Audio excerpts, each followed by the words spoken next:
Welcome back. A Charlotte train stabbing, he would not survive prison. Another ex-con will explain why he would not survive prison. And to be honest, I hope the prisoners get some.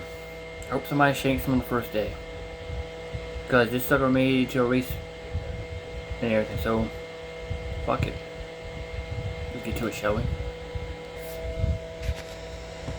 Has been arrested for the cold-blooded murder of Irina Zarutska. I mean, she's hot looking. Why the hell she get stabbed like that? Being a white woman on a Charlotte, North Carolina train. In the footage, you can see where she slowly realizes her life is now fading away. And for what? While DeCarlos walks around the train full of joy at what he's just done, but he won't be walking around full of joy for long, because once he gets to prison, karma will be catching up to him. I've looked more into his past and his affiliations and his associations and everything about him, probably more than anyone else on the internet right now. And I can tell you with full confidence, as someone who has served 10 years recently in Carolina State Prisons, which is where he's going, what I discovered leaves no doubt in my mind that he will get exactly what he gave once behind bars. Metal entering his body, gang ties, frowned upon charges, deadly enemies, and more. I'll explain everything. Let's get started.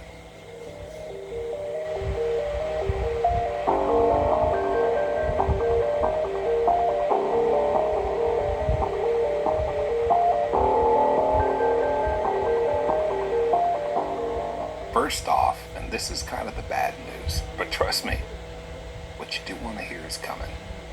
Some good news is coming, but let's get this out of the way because I always kind of hit these bullet points when I do these videos. Let's get the basics out of the way. His charges, the only time, what he's actually going to prison for, only time that's going to apply and like affect his quality of life from the other inmates, like, you know, we don't like that, we're going to get you, we look down on you for that. Obviously, if that's something involving the harm of children in that way, it's the best way I can put it on YouTube with their new guidelines. So you get what I mean. He doesn't have those charges. He's got a lot of charges. He's got a wide range of charges, and he's done 6 years in prison, if you didn't know. In 2015, he was sentenced to 6 years in North Carolina State Prison. I have researched extensively within those prisons and using good keywords. I know how to find this information, trust me. There's no report of him ever being physically assaulted within that prison during those 6 years. Now, these 6 years will be monumentally important in just a few minutes when we get to that. They are going to be the catalyst for where he's at now. Trust me, just hang tight. But point is, he has no charges in the past that have caused him issues with other inmates. And these new charges, yes, I understand, regular, normal, sane people will be like, you stabbed an innocent woman for nothing. You are a piece of crap. You are scum. I don't like you. I hate you. You deserve some type of kind of vigilante prison justice. I get that. He's not going to get that for that reason. For that reason. No one's going to go out of their way to attack him because of what he will be in prison for. Murdering an adult woman. And I know TV shows, movies, Netflix, and even other grandiose prison-based creators have sold you this lie that, oh, inmates, they got this code of honor and they really hate when you hurt women. 90% of people in there have beaten the crap out of their baby mama, no matter whether they're in there for that or not. Probably not, but just aside from that, they've beaten the crap out of their baby mama at least once, maybe twice. They don't pay child support, they don't take care of their kids, they don't care about their girl, they've cheated on her 10, 15 times, and 50% of inmates, and you can Google this, if you really want to test me, if you really want to test my knowledge, you can Google this. About 50%, half the inmates in any given prison in any state are known for, I'm just going to call it indecent exposure within prison. They pull out their little winky non-consensually whenever any woman, I don't care if you're 26 or 126, and you're a female corrections officer and you come around and you're just doing your little rounds to make sure everything's okay, they pull out their little winky and start pleasuring themselves right there in front of you, and they hold their breath and cross their fingers that you will be okay with that. And a lot are. That's why they have the confidence to do that. But point is, they don't even respect women enough to not literally perform perverted acts right there in front of their face against their will. And then a bunch of them have cheated on their girls. They don't respect them. They've beaten them. They've harmed them. They've punched them. Do you think anyone's gonna, like, we're not grabbing pitchforks and torches to go get the guy who murdered a woman, much less a white woman. When we're talking about prison, it's predominantly black in the Carolinas. That's a fact. So no one really cares what he did. That's just a fact. So he's clear on that. Let's move on to the next point, equally as important. Does he have gang affiliations and gang ties within his community and his local area, his local state, and his local state prisons? I would say he used to, him doing 6 years in prison, and how much that changed his social status and his relationships with his family, friends, gang members, things like that. It changed a lot, and again, we'll get into that, but to set the stage, I want you to know, if you look close here in his mugshot, every mugshot, he has a Charlotte, mind you, he's from Charlotte. That's the city he claims on his Facebook that I found. I found 2 Facebooks for him. On both Facebooks, he has close-up photos of him with this neck tattoo right here on his throat, right here on his Adam's apple. And he has a picture of a Charlotte Hornet. Now, him being and claiming to be from Charlotte, he's in Mecklenburg County, which has Charlotte is a city within it. He claims Charlotte. Now, him being from there, you may say, oh, he has a Charlotte Hornet tattoo on his throat because he's proud to be from the Charlotte area. Well, with people like this, to be honest, it's never that, I'd love for it to be that simple, but it's not. It never is. And as we see here, this is actually from like a government FBI, CIA gang task force informative website. They are letting you know this is just a small snippet that applies to him. This is from a full page of gangs and, as you see here, related images, phrases, and character references that have to do with that gang, Bloods, Crips, etc., etc. I've just zeroed in on this because it applies to Mr. DeMarcus. He has a Charlotte Hornet tattoo. This is affiliated with the Imperial Gangsters, aka IG. And you see similar symbols, Pink Panther. That's because originally the gang colors were pink and black of this gang, and so they were with the Pink Panther. That's why you see pink and black and stuff there. You see pink and black, and then you see Charlotte Hornets. This is a government website giving you this information. Now, we look it up, it says, it appears the query is referencing a connection between the almighty Imperial Gangsters Nation and the Charlotte Hornets. A document titled Gang Signs from LPS.org, that is a government website, notes that the Imperial Gangsters are associated with the Charlotte Hornets. This reference likely relates to the gang colors or symbols, as the Imperial Gangsters' colors are pink and black, which match the original colors of the Charlotte Hornets.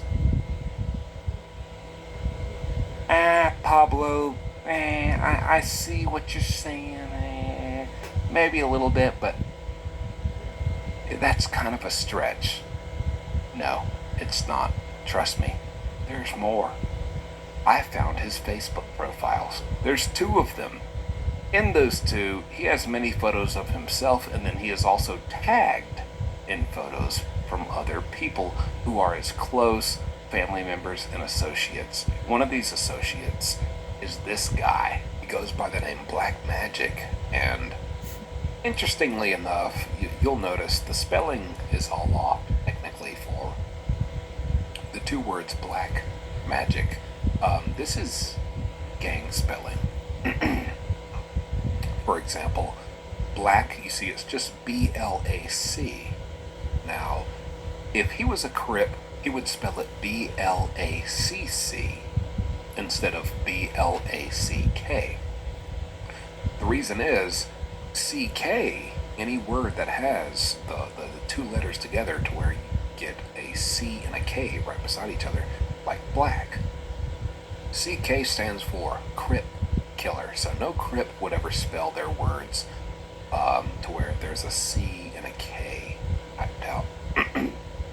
They would do B-L-A-C-C, because Crips, they kind of value, as you can imagine, the letter C, because that's what the word Crip starts with. It's as stupid as and as simple as that.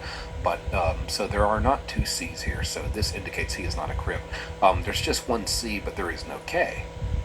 Now, if he was a Blood, there would only be K's. There would be no C's in this name whatsoever, because Bloods will always replace every C within a word with a K.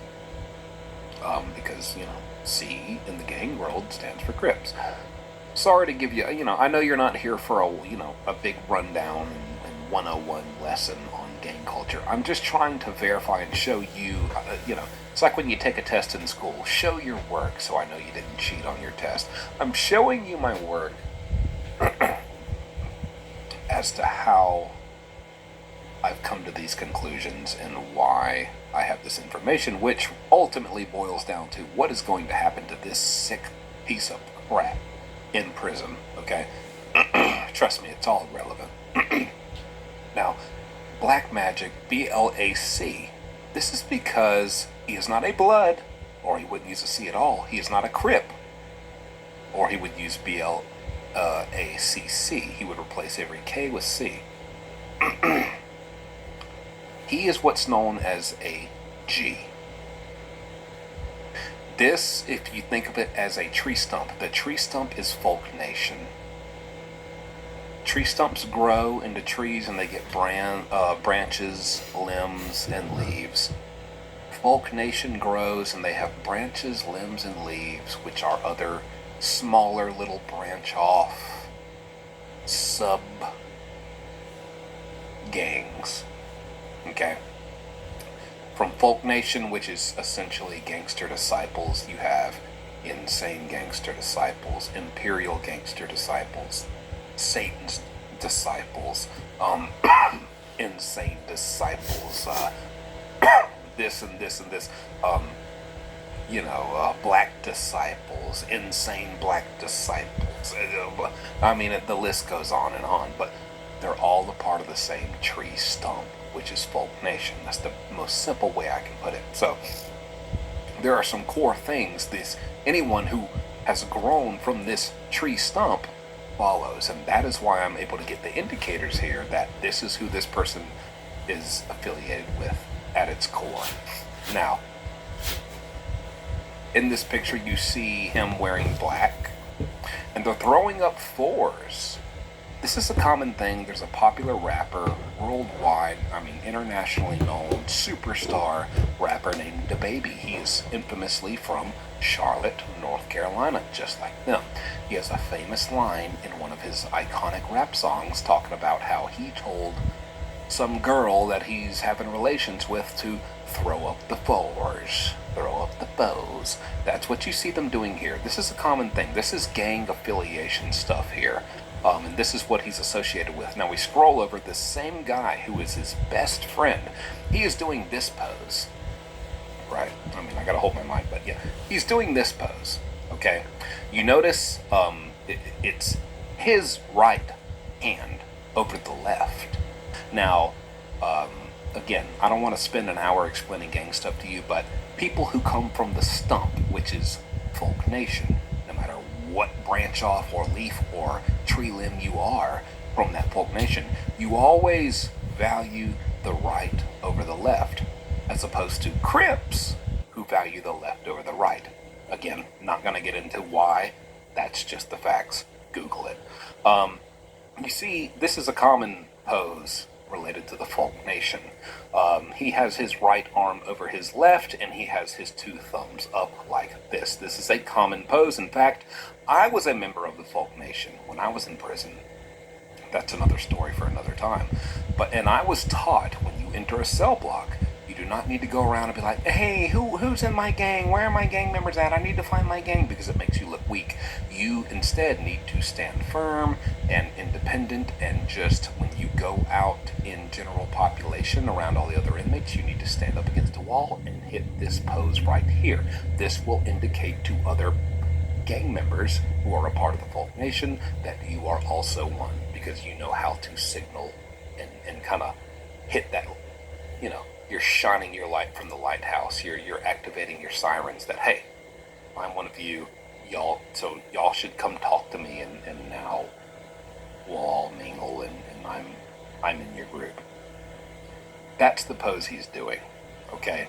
Swipe over, and this further confirms that you see he's wearing an all-black t-shirt, but the only graphic design printed on this black t-shirt is pretty much a unfolded picture, a picture of an unfolded black bandana. Again, you can Google all this.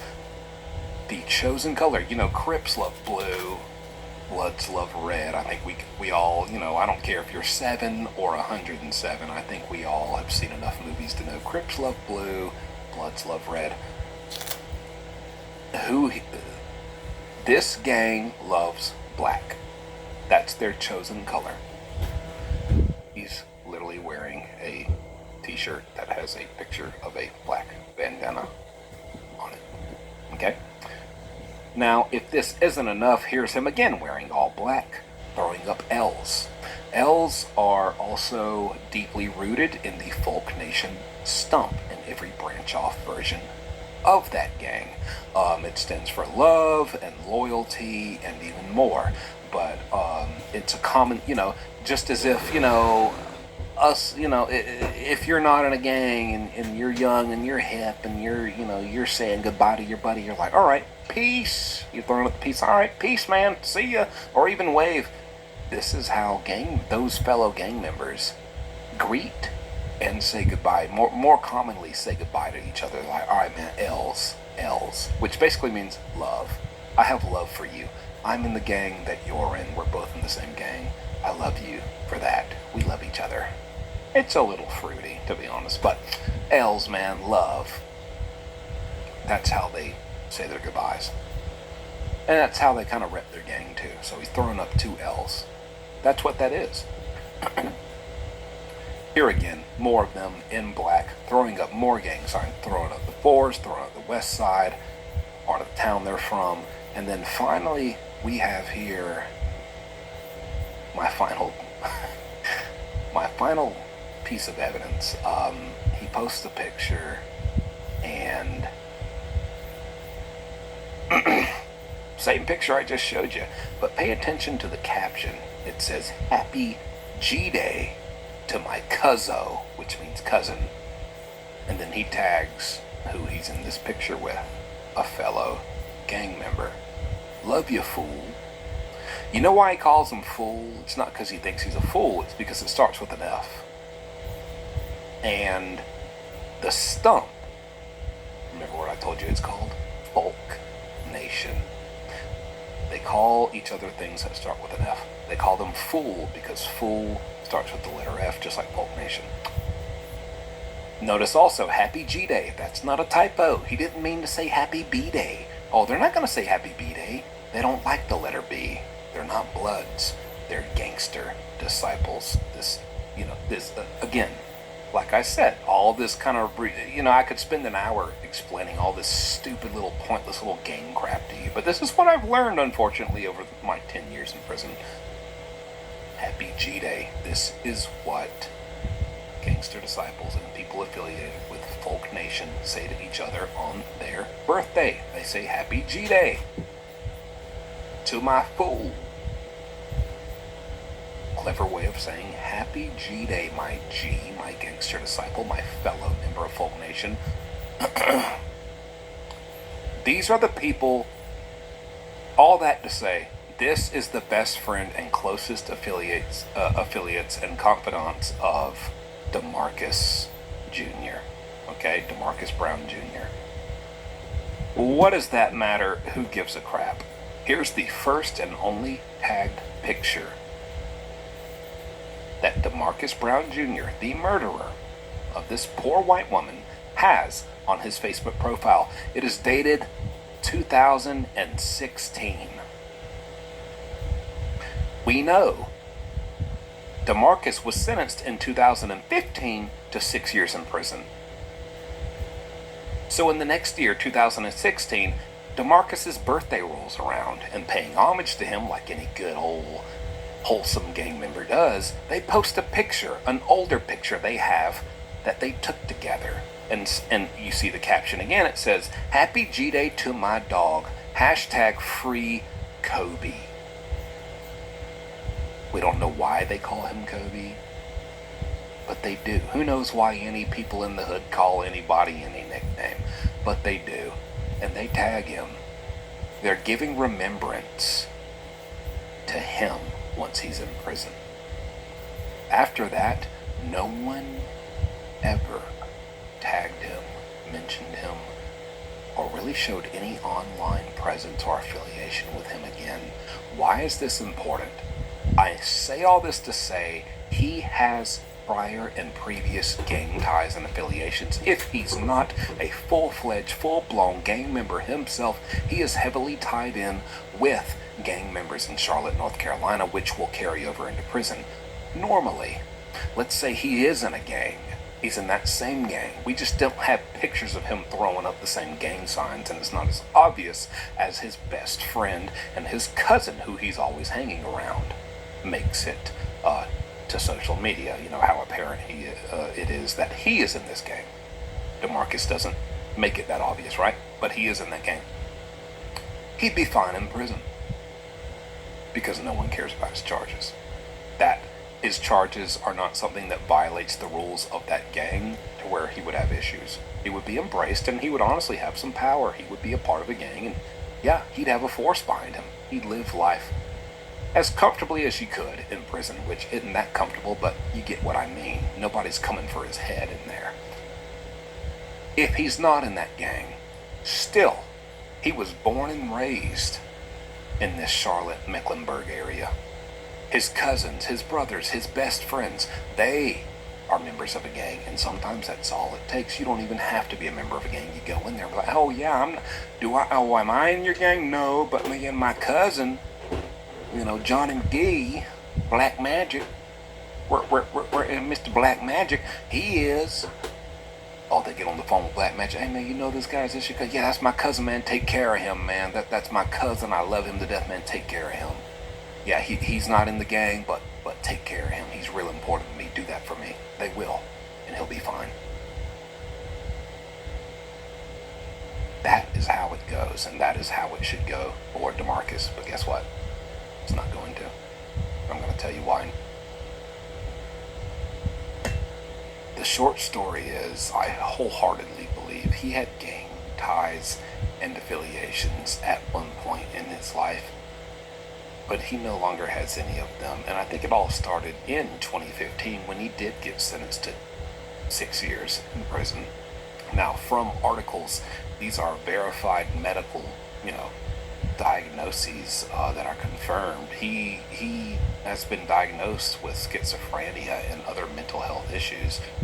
Obviously, absolutely not excusing what he did because of these mental health things, but this is relevant because I think from what we've seen, that started right around the time that he first got sent to prison and before.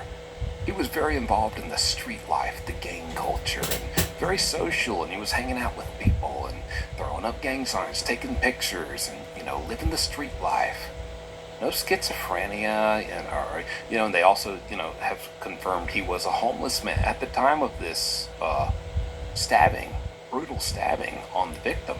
He was homeless. You're a homeless man, you're schizophrenic, you got mental health issues. I mean, he has declined rapidly over the years from where he was based off the social media presence that we are able to see and that I was able to find of him. And so I think it really all started with, he was just a career criminal, living the street life, doing what criminals do when they live the street life, getting locked up again and again and again. Sometimes it's something not so serious, sometimes it is. But he met his match in 2015 when he got sentenced to 6 years in prison. Those, I believe, though, based on all the evidence I've showed you, this, I'm not just saying it to say it. I'm not just rambling and going on about nothing. This is all leading to this point. Those 6 years are where we see some social media evidence, and based on my experience, I really have a gut feeling this is where his decline started. I think those 6 years destroyed his mind. I don't know what happened to him during those 6 years. I don't know what his experience was, but it wasn't good. I mean, many inmates go and get hooked on substances like K2 and like mind-altering drugs. I'm not talking about your classic, tried and true cocaine and weed, weird stuff that you get in prison, these weird substances and pills and just things to smoke, spice, and just, I've seen people lose their freaking mind back there, and I think in those 6 years he started to slowly decline, lose his mind, and as he did, he lost more and more street credibility. He lost more and more status within his hood, with amongst his people, his gang members, or his buddies who were gang members, if he wasn't a gang member, who were embracing him, and started to slowly notice over these 6 years, man, he's kind of wee-woo, he's kind of losing it, man. And he lost all of that. Which explains why he would come home 6 years later. This was 2015. He comes home, 2021? He's homeless for several years now. And that's even more enough time for, you know how it deteriorates a person to be homeless. Again, not making excuses. I'm just giving logic, This timeline adds up. I think someone like him, if you're homeless, brother, it's because you deserve to be, because you have burnt all your bridges and you've probably done people wrong and you've probably done like messed up stuff, and karma has come back to get you. I am not sympathetic because, he's a homeless person, we should, let's excuse what he did. And absolutely not. That's not what I'm saying. I'm trying to put it in perspective here. The timeline adds up. He comes home after those 6 years, and then for a few more years after that, right around the COVID time, which is actually, funny enough, right around the time I got out of prison, he declines more and more schizophrenic, more crazy. Then ultimately, he has nobody, no one, to where he's hanging out on the train and sees a attractive young white woman and gets angry. Why do you think he did? Why do you think that made him so angry? Why do you think that flipped a switch in him to become murderous? To just see a normal white woman minding her business, going about her life on the train. This is this slow mental decline and the realization of how fast he's headed to and maybe already hit rock bottom in his own life. He stood up and murdered her and took her life because he was jealous of her life because he's so disgusted with what his own life has become and how far he's fallen, which you were never that high up there in the first place before you fell, you know. Point is, once he goes to prison, this mental health thing, you're not going to be embraced by a gang. And here's why. There's a term that exists. If you never heard of it, you can Google it. It's called prison politics. It's very similar to just regular politics. When you have several deadly, dangerous, vicious, violent groups of criminals in one small building, it gets to a point where, hey, you know what? We will all just kill each other.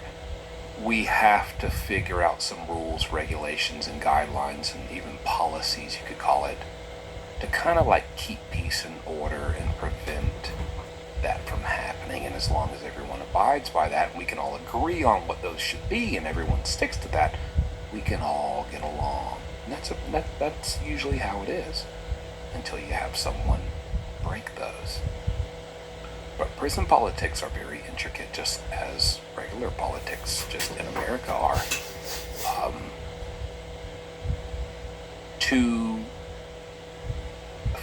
For a gang who would formerly, before he lost his mind and started being crazy and schizophrenic and psychopathic and murderous, before that, for a gang that took him in, whether you are one of us officially or you're just very closely associated with or related to prominent members of this gang, which I'm telling you now, that you can be a nobody, I'm not in the gang, but my brother is a member of your gang. That gang will take care of you just on behalf of the fact that your relative is a member. They will do that. Makes sense?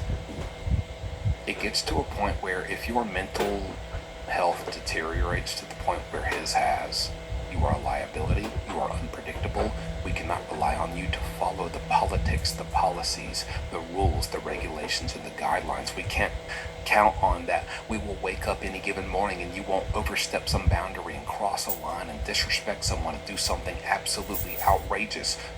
Or like what? Oh, I don't know. Well, just for example, stand up on a freaking train and stab an innocent woman you don't even know in the neck until she dies. Yeah, that type of thing. We can't count on that, and so we cannot embrace you and take you in and kind of treat you as more or less one of us because you may do something that compromises us by association, by affiliation with you, because we are cool with you, because we hang out with you, because we talk to you, because we kind of take you under our wing. If you do the kind of action that you're now known to do, that could put all of our actual gang members in a world of hurt and could cause us to lose our life as a repercussion. Gang members will not take that chance, especially for someone like him. He will have, the point is, he will have nobody. He will have no one. I'm going to try to wrap this video up. It's almost 30 minutes now. I didn't want to ramble this long. I will make a part 2 if you'd like me to. But I don't want to bore you, and I really want to get to the facts, but I really want to thoroughly explain. Like, I'm not just talking out of the side of my freaking neck. This is how I come to these conclusions, and this is why it makes sense. I just want you to understand what I understand. That's why I talk and explain so much, but I'm going to try to wrap it up here. If you'd like a further extensive video in a part 2, I will do that tomorrow. But bottom line, he's alienated through his own actions and his own diagnoses and his own displays of like his deteriorating mental health, his inability to control himself, his impulsiveness to do murderous things. Are these other gang members and other people in prison murderous? Of course. But they do it when they want, on their terms, and they're a good bit more in control, and that's where prison is run by politics. When you have an unhinged person like this who might just lose his freaking mind and go off the deep end and just stab someone for absolutely no reason, you cannot have affiliations with him, and so he essentially has no more protection. You see what I mean? He has no protection. He has no benefit to anyone. He has no money. He can't pay for protection. He can't be extorted. He has no skills. There's nothing he can do. And so, therefore, what he will most likely do, because of where he is now as a person, as a messed up person, he will likely very easily, within the first month or two, cross a prison politic, a prison respect, a human decency line that other inmates take very seriously within the first 2 or 3 months, max, in prison. And someone is going to do something to him. That is my full belief. I do believe once he goes to prison, once we hear, oh, so-and-so's been sentenced, I don't care if it's for 3 years, I don't care if it's for 103 years. Once he's sentenced to prison, I guarantee you within 6 months, we will see a national news headline that something has happened to DeMarcus Brown Jr. at the hands of another inmate for something DeMarcus Brown Jr. did to that inmate. He will not survive. That's my assessment. Let me know what you think in the comments below, and I'll see you next time.